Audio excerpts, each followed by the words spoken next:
आकाशवाणी दिल्ली प्रस्तुत करता है विशेष फोन इन कार्यक्रम रेडियो डॉक्टर।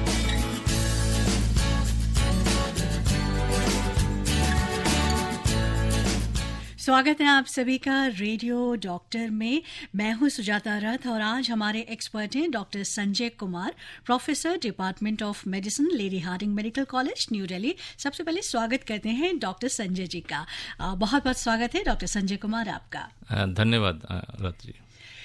श्रोताओं, डॉक्टर साहब, पहले कोविड, फिर उसका एक वेरिएंट ओमिक्रॉन और अब H3N2 इन्फ्लुएंजा वायरस, इसके खतरे की बात सुनी जा रही है और सभी लोग थोड़ा सा भय तो महसूस कर ही रहे हैं।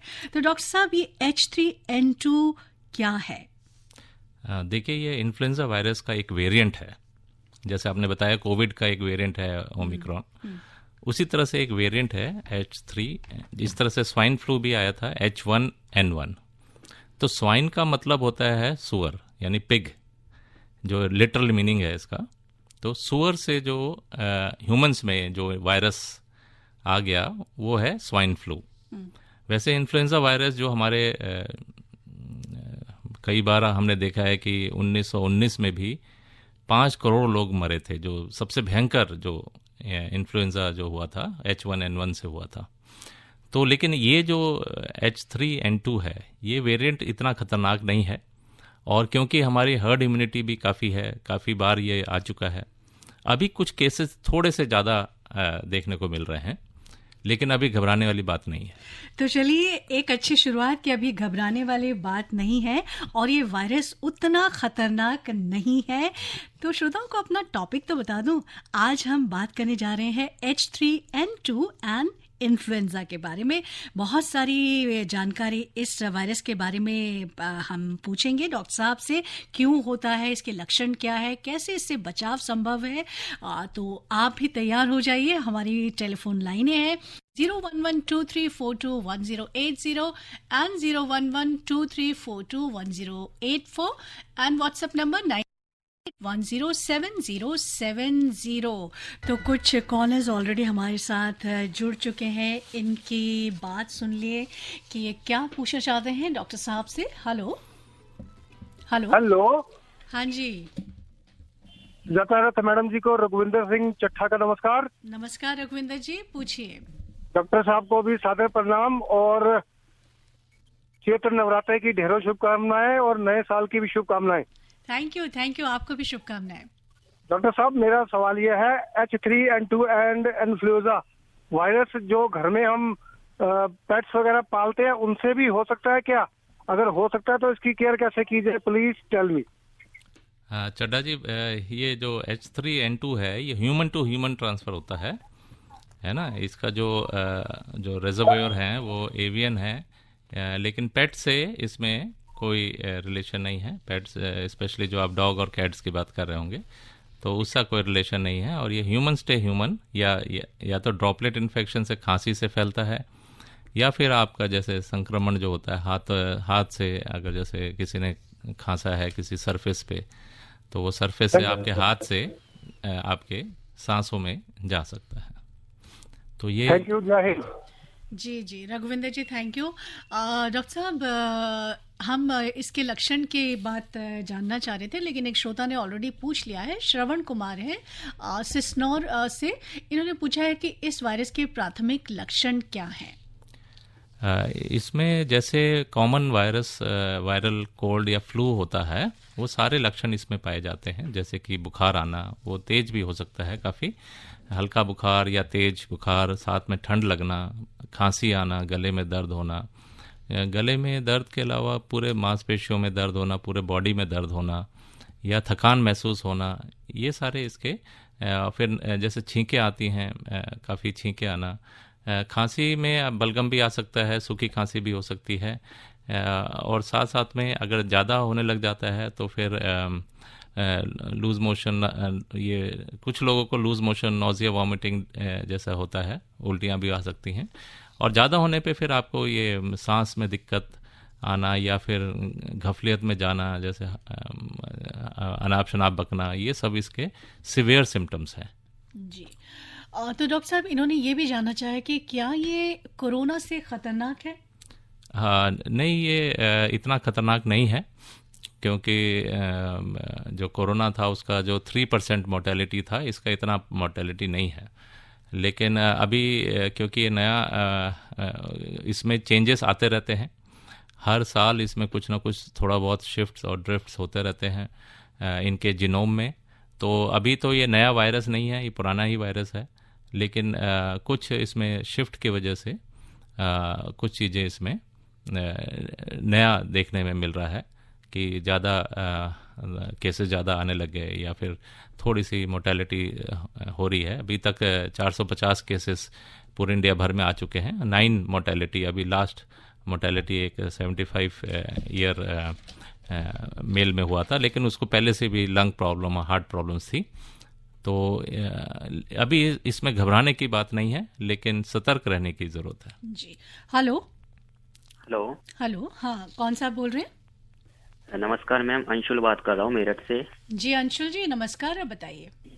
मैम ये पूछना चाहता हूँ डॉक्टर साहब से कि फेफड़ों पर भी अटैक कर सकता है वायरस?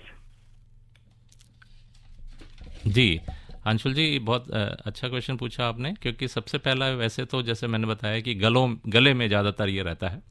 गले में इन्फेक्शन, गले में दर्द होना, छींके आना, या गला या नाक कह लीजिए, नाक में भी जुकाम होना, छींके आना, बंद हो जाना नाक, या फिर कानों में भी कई बार इन्फेक्शन हो जाता है। जो बच्चे होते हैं वो कानों में भी इन्फेक्शन चला जाता है। ये सारे सिम्टम्स होते हैं, लेकिन कई बार वो ज़्यादा सीरियस केसेस में वो क्योंकि पैसेज तो वही है, नाक से सांस लेते हैं तो लंग्स में जाता है, तो लंग्स में भी कई बार ये इन्फेक्शन हो जाता है, और लंग में निमोनिया जिसको कहते हैं। और तो फिर डॉक्टर साहब, अगर ये किसी को हो गया तो क्या दवा दी जा सकती है सर इसमें एंटीवायरस है हमारे पास, कई दवा हैं जो एंटीवायरल, पहले ओसेल्टामिवीर आता था, लेकिन अभी हमारे पास जनामवीर या पैरामवीर 3-4 मेडिसिन हैं जो एंटीवायरल, जो स्पेसिफिकली H3 इसको इन्फ्लुएंजा को डील करता है। जी, धन्यवाद sir. Thank you Anshul ji. Hello. Hello. हाँ जी। हाँ सुजाता मैडम, गुरविंदर सिंह चट्ठा बोल रहा हूँ। नमस्कार, जय माता दी। जय माता दी। नमस्कार गुरविंदर जी, क्या सवाल है? डॉक्टर संजय कुमार जी को भी नमस्कार और जय माता दी। हाँ नमस्कार, जय माता दी गुरविंदर जी।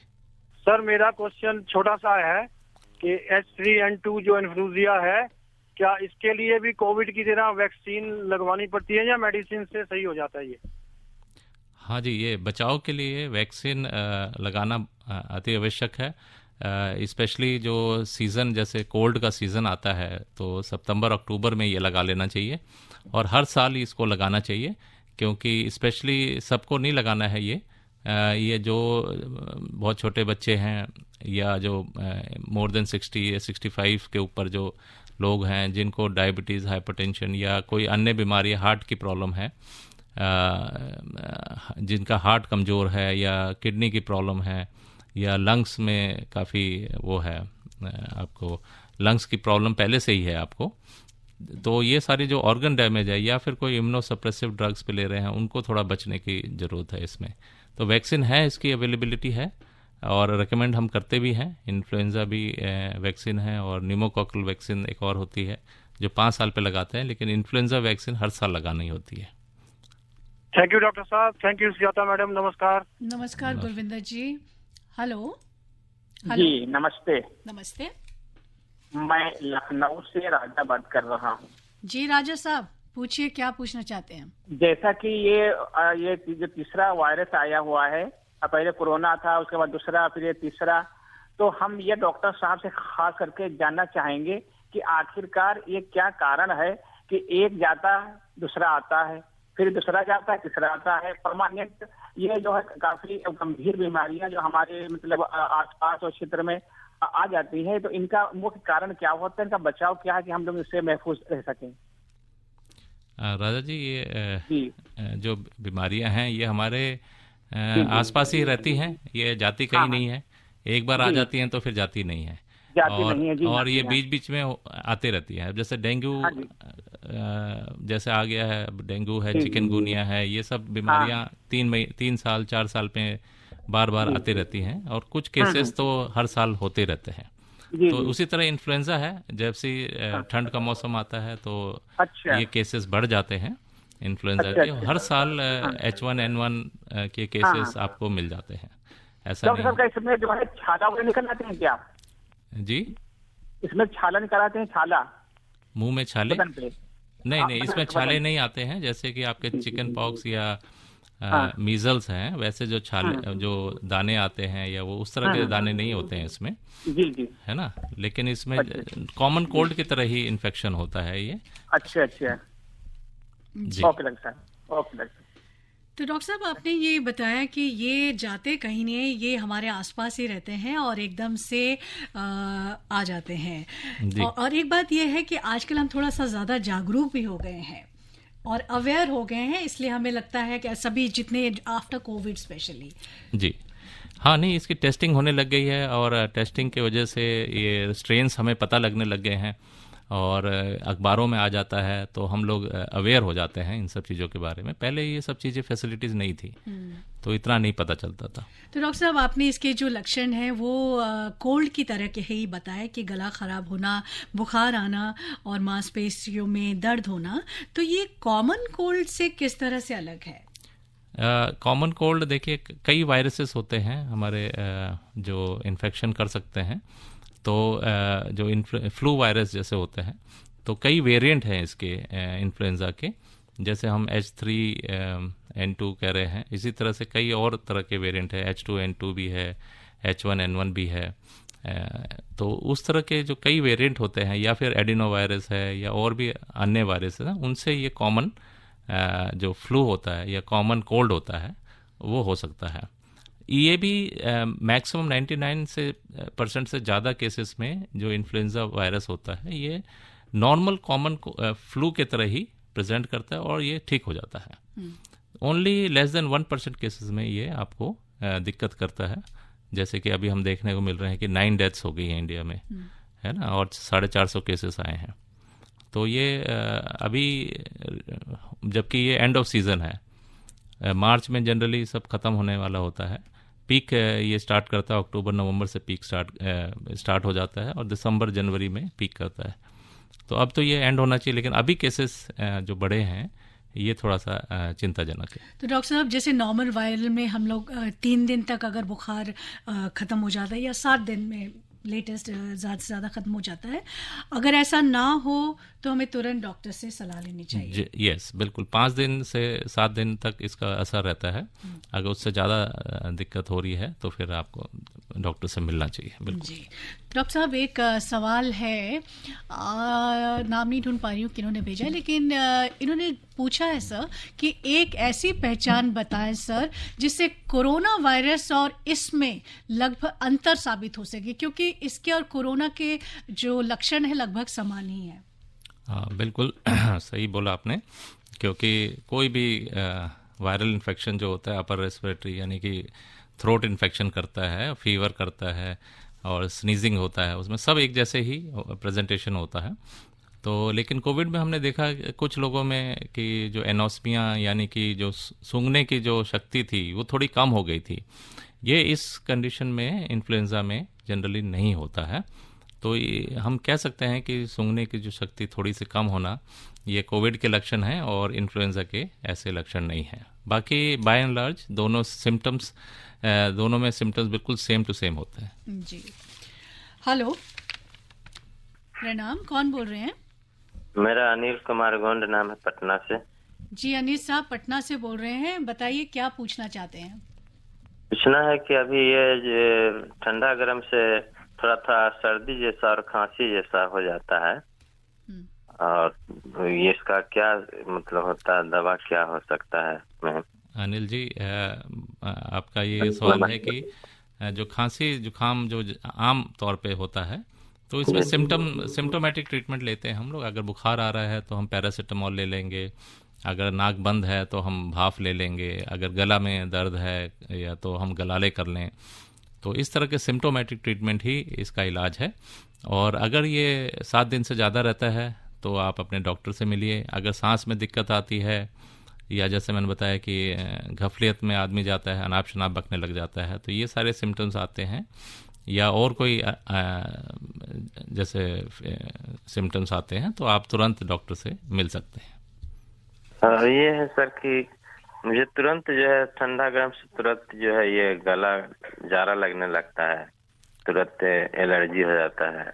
हाँ, तो इसमें कई बार होता है कि ये वायरल इन्फेक्शन ना हो, बल्कि ये एलर्जिक सिम्टम्स हो। तो वो भी सिम्टम्स सारे ऐसे ही होते हैं, उसमें भी छींकें आती हैं और एलर्जी जो डस्ट हो गया या अन्य जो एलर्जी है उसके वजह से भी सारे सिम्टम्स फ्लू की तरह आ सकते हैं। तो इसको आप डॉक्टर से मिलके आप सलाह करें। जी, थैंक यू सर। जी, हेलो हेलो हेलो, नमस्कार जी।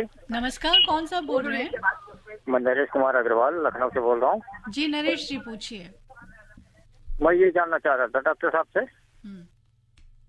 कि इसमें क्या हार्ट में भी दर्द होता है क्या इसकी वजह से?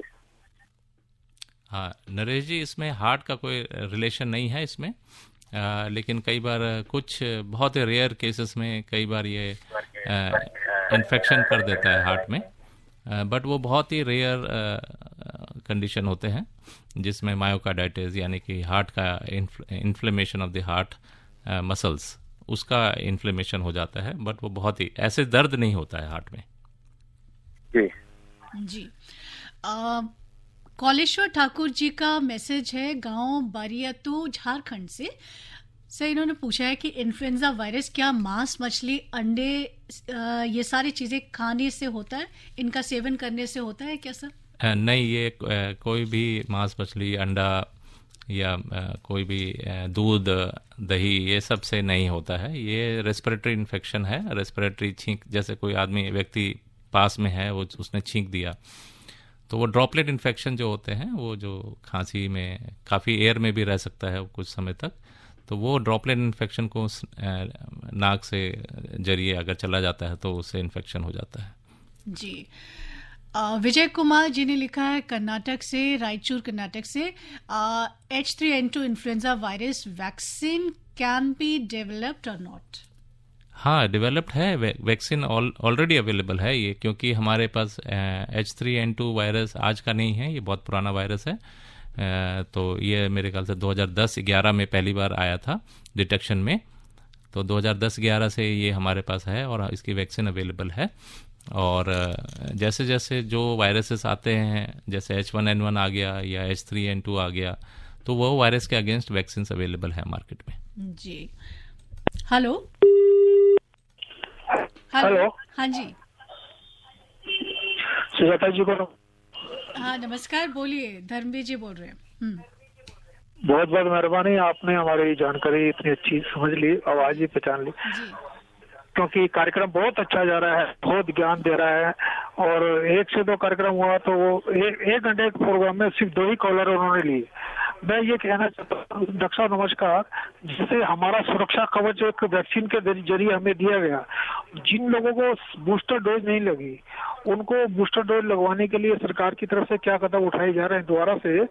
और जो अब नई बीमारियां आ रही हैं, नए नए जो बैक्टीरिया नए पैदा हो जाते हैं, अगर ये कोरोना वायरस हो, ये वायरस अगर मिल जाए, अगर इनकी ब्रीडिंग हो जाए तो कितना घातक हो सकता है? इसके बारे में कुछ हम लोग क्या सावधानी बरतें, इसके बारे में बताएंगे? बहुत बहुत मेहरबानी, धन्यवाद। धर्मवीर जी, अच्छा, ये तो पहली बात तो ये कोरोना अलग है, इन्फ्लुएंजा वायरस अलग है, तो ये आपस में मिलते नहीं हैं।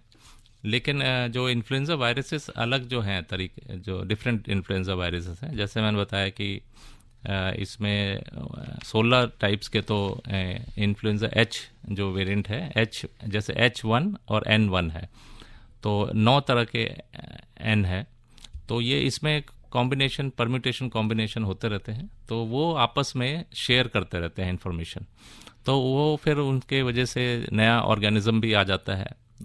जैसे कि अभी पहले H1N1 था, अब हम H3N2 2010-11 के बाद से हम लोग H3N2 देखने को मिल रहा है। तो इस तरह से नए नए ऑर्गेनिज्म बनते रहते हैं, लेकिन कोरोना वायरस से मिलके ऐसा बनना असंभव है। दूसरा क्वेश्चन इनका था सर ये कॉल तो ड्रॉप हो गई। और अच्छा, तो जिनको बूस्टर डोज नहीं लगी, हाँ, वो मेरे ख्याल से कोविड का पूछ रहे थे ये। तो कोविड में खैर ये तो आपके सेंटर्स खुले हुए हैं, वैक्सीन आप लगवा सकते हैं हर सेंटर पे जाके, तो वो फ्री ऑफ कॉस्ट है आपके लिए। और इन्फ्लुएंजा के लिए अलग से जो वो भी है, आप इन्फ्लुएंजा भी लगवा सकते हैं, लेकिन वो उसके लिए आपको अपना पैसा खर्च करना पड़ेगा। जो प्रोग्राम के तहत जो है वो जो बच्चों को लगता है वो अलग है, और जो जैसे कि जिनको हार्ट की प्रॉब्लम है या लंग्स की प्रॉब्लम है या ओल्ड एज है, उनको हम इन्फ्लुएंजा का वैक्सीन लगवाते हैं, लेकिन उसको बाय करना पड़ता है। जी, तो डॉक्टर साहब ने बताया कि इन्फ्लुएंजा का जो वैक्सीन है वो हर साल लगता है, लेकिन सभी को नहीं लगता है। सभी को नहीं लगता। ये कुछ खास लोग हैं, जैसे कि बच्चों को लगता है, या फिर कोमॉर्बिडिटी है पेशेंट्स को, जिनके लंग्स डैमेज हैं, हार्ट डैमेज है, जिनका हार्ट फेलियर वाले पेशेंट्स हैं, जिनको इन्फ्लुएंजा होने से और ज़्यादा घातक बीमारी हो सकती है। और ये वायरस जो है आपको स्वयं अस्पताल में जाकर या अपने डॉक्टर से मिलकर इस वैक्सीन को खरीदना पड़ेगा। जी, तो डॉक्टर साहब एक बात हम जानना चाहेंगे, कोविड की तरह क्या ये भी संक्रामक है, तेजी के साथ फैलता है? हाँ जी, ये जितने भी इन्फ्लुएंजा वायरसेस हैं ये तेज़ी से फैलते हैं और कॉन्टिनेंट्स को भी स्किप कर जाते हैं, जैसे कि एक कॉन्टिनेंट से दूसरे कॉन्टिनेंट में बड़ी जगह। और आजकल वैसे भी एयर मूवमेंट काफ़ी तेज़ी से है, पहले इतना नहीं था, अगर 50 साल पहले बात करें तो ये भी एक रीज़न है कि आजकल जो लोगों का मूवमेंट है एक कंट्री से दूसरी कंट्री में, तो उसके वजह से भी ये काफ़ी तेज़ी से, और ओवर क्राउडिंग भी है। आजकल पॉपुलेशन एक्सप्लोजन भी हो रहा है, और कई जगह जैसे मार्केट प्लेस वगैरह में देखेंगे तो ओवर क्राउडिंग होता है, उसके वजह से ये तेज़ी से फैलता है। तो अब हमने लक्षण के बारे में भी जाना, सिम्टम्स क्या हैं और क्यों फैलता है ये भी हमने जान लिया सर। अब इसके बचाव के बारे में बताइए। हाँ, बचाव में तो जैसे कोविड में हम लोग कहते थे कि भाई हाथ धोना है, अच्छी तरह से हाथ धोना है, सैनिटाइजेशन करना है, क्योंकि हाथों से भी फैलता है ये। और नाक से एंट्री, पोर्टल ऑफ एंट्री नाक है, तो नाक पे आप मास्क लगा कर रहिए, N95 लगाएंगे तो और अच्छा रहेगा। और एक दूरी बना के रखें, और क्योंकि एक जो जैसे किसी को अगर इन्फेक्शन है या खांस रहा है, छींक रहा है, तो उससे थोड़ा से 6 फीट की दूरी बना के रखें। तो ये सारे प्रिकॉशंस हैं। और साथ में आप जो लोग ओल्ड हैं या किसी बीमारी से ग्रस्त हैं, जिनको वैसे ही रिजर्व काफ़ी पुअर है, या कोई इम्यूनोसप्रेस्ड है, जो कोई ऐसी ड्रग्स ले रहा है जिसके आपकी इम्यूनिटी कम हो रही है, तो वो लोग ये वैक्सीन लगवा सकते हैं, जिसकी वजह से ये उनको थोड़ा सा सीवियर इन्फेक्शन होने से बचाव होता है। और साफ़ सफाई का खासकर हमें ध्यान रखना है, अपने घर का ही नहीं, अपने ऑफिस का साफ़ सफाई, क्योंकि घर में तो करते हैं, ऑफिस में नहीं करते हम लोग। पानी खूब पीजिए, अच्छी तरह से नींद पूरा लीजिए, हरी सब्जियां खाइए, और फल फ्रूट जो अभी मार्केट्स में आ रहे हैं जो वो उसको आप सेवन करते रहिए, और हेल्दी लाइफस्टाइल आप मेंटेन करिए, तो इन सब चीज़ों से बचाव हो सकता है। जी हाँ, बिल्कुल हेल्दी लाइफस्टाइल मेंटेन करना है, और डाइट अच्छी रखनी है जिससे हमारी इम्यूनिटी बढ़े, और साफ सफाई का विशेष ध्यान रखना है। कॉलर है, हेलो हेलो, डिस्कनेक्ट हो गया, हेलो, ये भी डिस्कनेक्ट। चलिए एक व्हाट्सएप मैसेज पर आते हैं। मनोहर लाल गांधी जी हैं गाजियाबाद से।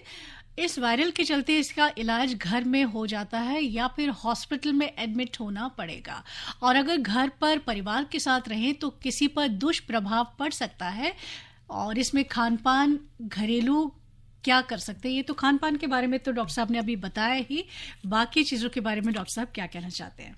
हाँ, देखिए, घर में अगर किसी को इन्फेक्शन है तो दूसरों में ज़रूर फैल सकता है ये, क्योंकि एक ही कमरे में रहना या एक ही घर में रहना, तो जो वायरस है वो आसानी से दूसरे लोगों में इन्फेक्शन हो सकता है। तो जिसको इन्फेक्शन है ये वो मास्क लगा के रहे, थोड़ा दूरी बना के रहे, अपना हाथ, जो बाकी लोग हैं वो अपना हाथ धोएं, और खाने पीने का जैसे बताया कि फल फ्रूट, सब हरी सब्जियां, अच्छा डाइट, प्रॉपर स्लीप आप लेते रहें, तो इससे बचाओ। और ज़्यादातर इसमें हॉस्पिटल जाने की 99% आपको नहीं जाना पड़ेगा, 99% से भी ज़्यादा केसेस में आपको नहीं जाना पड़ेगा हॉस्पिटल, अनलेस अनटिल आपको सांस में दिक्कत आती है, या फिर आपको घफलियत महसूस होती है, या अन्य कोई सिम्टम्स आते हैं, तो आपको या 7 दिन से ज़्यादा अगर बुखार रहता है तो आपको जाना पड़ेगा।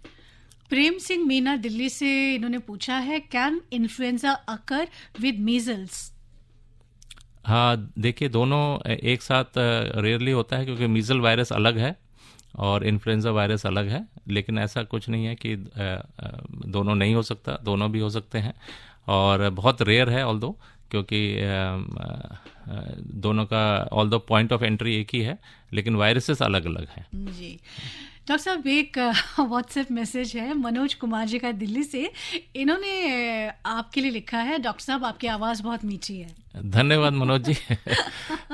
प्रश्न है इनका, क्या अस्थमा से पीड़ित रोगी के लिए ये वायरस जो है खतरनाक साबित हो सकता है? बिल्कुल, ये जिनको भी हार्ट की प्रॉब्लम है, लंग्स की प्रॉब्लम है, स्पेशली जो बिल्कुल मतलब आखिरी स्टेज में है, जिसको कहते हैं लंग के कंडीशन, जिनका रिजर्व बहुत पुअर है, तो उनको तो खासकर ये वैक्सीन हर सितंबर अक्टूबर के महीने में इन्फ्लुएंजा का वैक्सीन लगवा लेना चाहिए, और हर साल, और 5 साल पे न्यूमोकॉकल वैक्सीन आता है वो लगवा लेना चाहिए, ताकि ये बचाव हो सके, क्योंकि ये रेस्पिरेटरी उनका वैसे ही कमज़ोर है, उनके लंग्स कमज़ोर हैं, ऊपर से इन्फ्लुएंजा हो जाएगा तो फिर दिक्कत आएगी। जी, तो इसके साथ साथ जनरली और क्या क्या सावधानियां बरतनी चाहिए अस्थमा के ये पेशेंट को?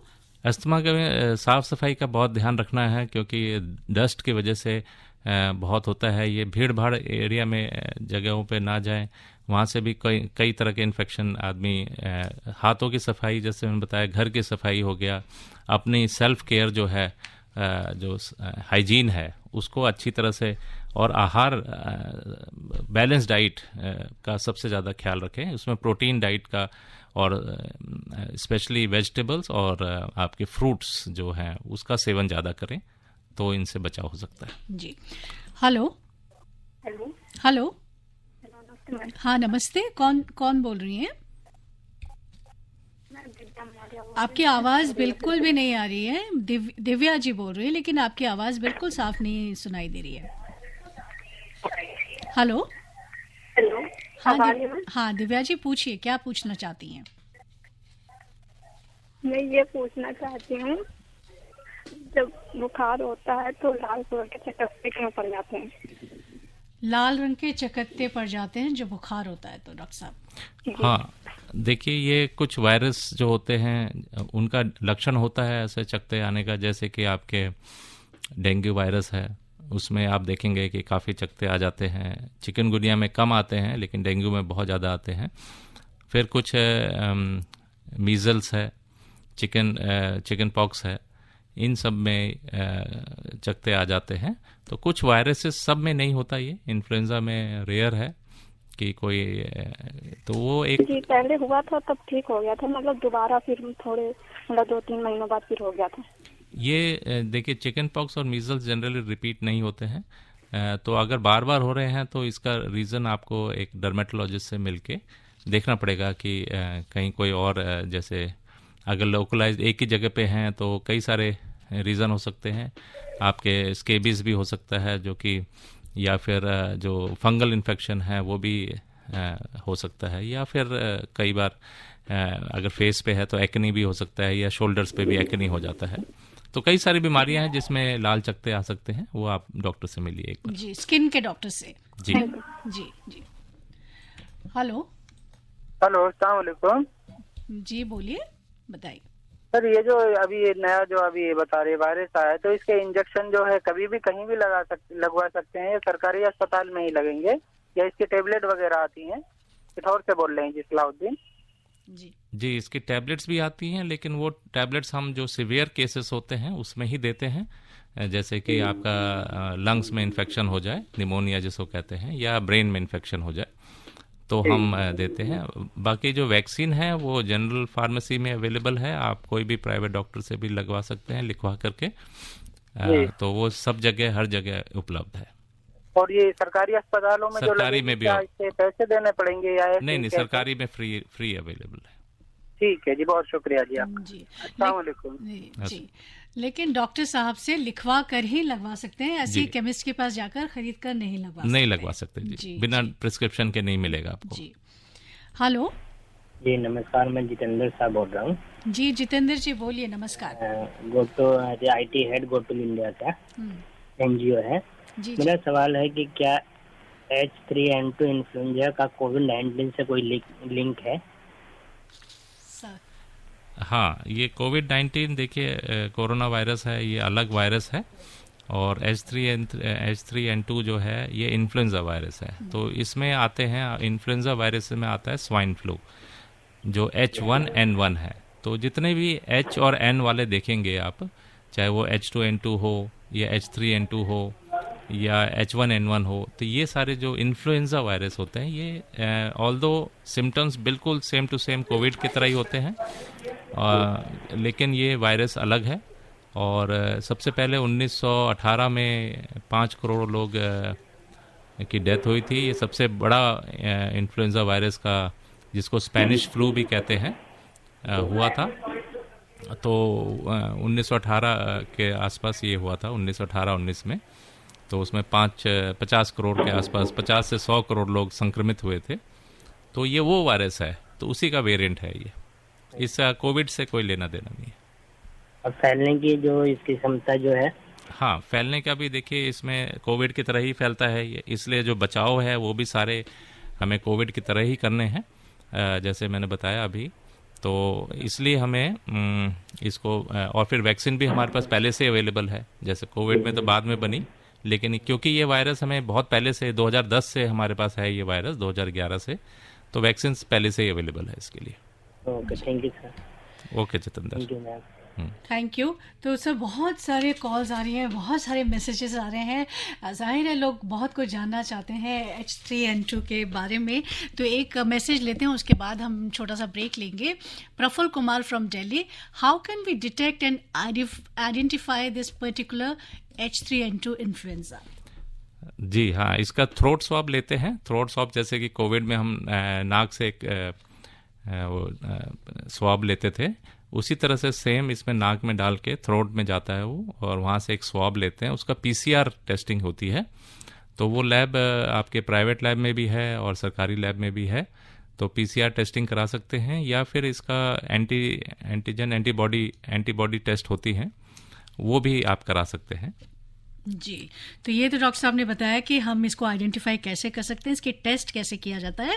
डॉक्टर साहब, राधे श्याम जी का मैसेज है लखनऊ से। राधे श्याम मिश्र जी हैं, इन्होंने लिखा है कि इनका ब्रेन स्ट्रोक का इलाज चल रहा है, उम्र है 64 साल। इन्होंने कोरोना का टीका खून पतला करने की दवा लेने के कारण डर के मारे नहीं लगवाया है।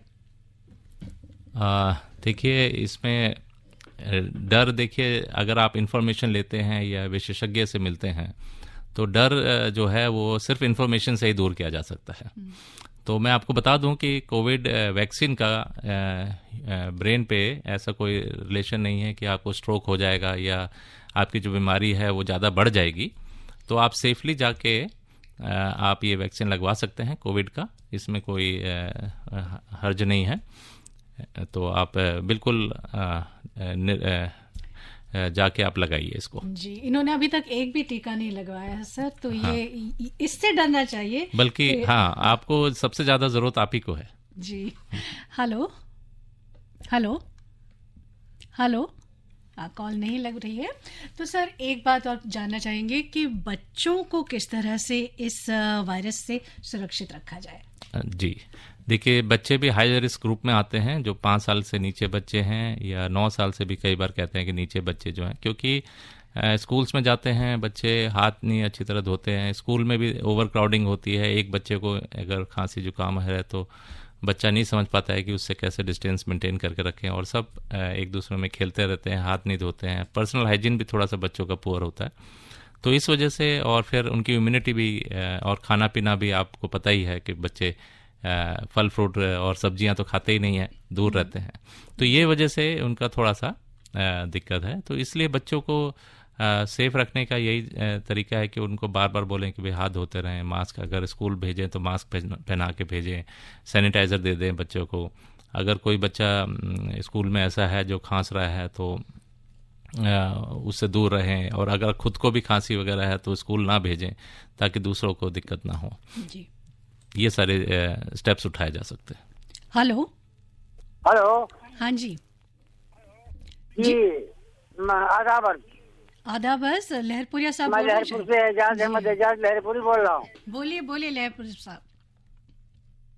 मैंने एक टीका लगवाया था कोविड का, उसके बाद में मेरा वजन कम हो गया 4 किलो करीब 2 महीने में, और हालत सूख रही है डॉक्टर साहब।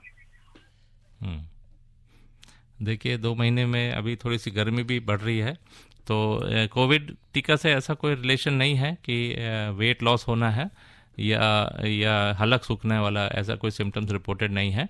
बाकी आप अपना डाइट थोड़ा सा बढ़ाइए और पौष्टिक आहार लीजिए तो आपका वेट भी बढ़ जाएगा, इसमें कोई, और पानी पीते रहिए। तो हलक सूख रहा है तो स्पेशली जो माउथ ओपन करके रात में सोते हैं तो उससे हलक सूखता है, तो आप अपने आप को हाइड्रेट करिए अच्छी तरह से। जी लहरपुरिया साहब, समझ में आई बात? पानी ज्यादा पीजिए। हाँ। जी जी, थैंक यू, शुक्रिया शुक्रिया कॉल करने के लिए। शुक्रिया आपका जी। ओके सर, एक मैसेज है अनया शाह का फ्रॉम दिल्ली। इन्होंने लिखा है, is there any side effect of the vaccine? Anaya मेरी बेटी है, इसने क्वेश्चन पूछा है, मैं धन्यवाद देना चाहता हूँ। आपकी बेटी है? ओके। तो she is a 9th class, अब 10th में गई है। तो आन्या बेटा, इसमें साइड इफेक्ट्स हर चीज़ के होते हैं वैक्सीन के, but generally it is quite safe. Her vaccine का देखिए कुछ ना कुछ थोड़े बहुत साइड इफेक्ट्स हो सकते हैं, जैसे फीवर आ जाना या फिर थोड़ा सा 1-2 दिन के लिए थोड़ा सा गिरा हुआ शरीर महसूस होना, ये हो सकता है वैक्सीन के बाद। तो लेकिन ये किल्ड इनएक्टिवेटेड वायरस होता है ये, तो इसमें बहुत ज़्यादा वो लाइव जो वैक्सीन वायरस होते हैं उनके मात्रा में ये थोड़ा सा कम इसके वो होते हैं। बट एनीवे कुछ साइड इफ़ेक्ट्स ज़रूर आ सकते हैं, लेकिन सब में नहीं आते। कुछ लोगों को, मैक्सिमम लोगों को कोई पता भी नहीं चलता कि वैक्सीन लगा है। बाकी बहुत ही कम लोगों को थोड़ा सा हल्का सा दर्द होना, इंजेक्शन साइट पे दर्द होना या थोड़ा सा हरारत महसूस होना, और बहुत ही रेयर कंडीशन में और सिवियर सिम्टम्स आ जाते हैं। तो सर, अन्या ने जब बात पूछी है तो इन्होंने ये भी पूछा है कि what age should we get the vaccine? जी, इसमें लेस देन 5 इयर्स मैंने बताया, more than 65 years and comorbidities जिनको है या इम्यूनोसप्रेसिव ड्रग्स पे हैं, जो हाई रिस्क पॉपुलेशन में है, प्रेग्नेंट फीमेल हो गए, तो ये लोग वैक्सीन ले सकते हैं इसका। They are recommended to take vaccine. जी, एक लास्ट कॉल ले लेते हैं। हेलो हेलो हेलो, कौन साहब है जो बोल नहीं रहे हैं? हेलो हेलो हेलो, हाँ जी बोलिए बोलिए। हाँ नमस्ते मैडम। नमस्ते डॉक्टर साहब को भी नमस्ते। नमस्कार जी। हाँ नियमित सोता हूँ सर, बहुत बड़ी मेहनत से फोन लगा है। जी जी बताइए। हाँ हाँ हेलो, मेरी एज अभी 67 है, अभी मैंने 3 डोज लिया है, तो नया ये वायरस जो कुछ है वो होने का डर है, ऐसा कुछ है? हाँ जी बिल्कुल, कोविड का अलग है, वो कोविड से बचाएगा आपको। हाँ जी हाँ जी। एच इन्फ्लुएंजा से नहीं बचाएगा आपको। तो इन्फ्लुएंजा के लिए आपको अलग से वैक्सीन लगवाना पड़ेगा अगर आप लगवाना चाहते हैं। वो जो कोविड वैक्सीन है वो कोविड के लिए है, और ये अलग वैक्सीन है। हेलो हेलो डॉक्टर सर जी, आपकी तरफ से एक आपने श्रोताओं को सबको एक मैं सलाह दूं, एक सेकंड की आपकी तरफ से। अच्छा, डॉक्टर साहब की तरफ से आप देना चाहते हैं? हाँ जी हाँ जी हाँ जी, जितने भी अपने रेडियो डॉक्टर के श्रोता है उनके लिए। जी जी बताइए। हाँ, वो उन्होंने सबने क्या करना चाहिए, कम से कम सुबह आधा घंटा योगा करो और शाम को कम से कम 22-25 मिनट योगा करो, कोई भी बीमारी नहीं होगी। क्या बात है, बहुत सही बात बोला है। कोई भी फिटनेस का एक्सरसाइज हो गया, चाहे वो खेल कूद हुआ या दौड़ना हुआ, स्विमिंग हुआ या साइकिलिंग हुआ या योगा हुआ, जो मेडिटेशन भी लोग करते हैं, इससे जरूर शरीर पे पॉजिटिव इफेक्ट देता है। चलिए, बहुत बहुत शुक्रिया आपका, बहुत बहुत शुक्रिया। आपने डॉक्टर साहब की तरफ से श्रोताओं को ये बताया बहुत अच्छा कि इम्यूनिटी को बढ़ाने के लिए और स्वास्थ्य को अच्छा रखने के लिए योग करना बहुत जरूरी है। तो डॉक्टर साहब बहुत बहुत शुक्रिया आपका, आपने बहुत सारी बातें बताई और हमारे पास कॉल्स भी बहुत आए, मैसेज भी बहुत आए, बहुत कुछ जानना चाहते हैं H3N2 के बारे में श्रोता। तो आज हमने जाना H3N2 एंड इन्फ्लुएंजा के बारे में। डॉक्टर संजय कुमार थे हमारे expert, professor department of medicine, Lady Hardinge Medical College. सभी का हम शुक्रिया अदा करते हैं, डॉक्टर साहब का भी शुक्रिया, धन्यवाद। अभी आप आकाशवाणी दिल्ली से विशेष फोन इन कार्यक्रम रेडियो डॉक्टर सुन रहे थे। कार्यक्रम की प्रस्तुतकर्ता थी शालिनी मित्तल।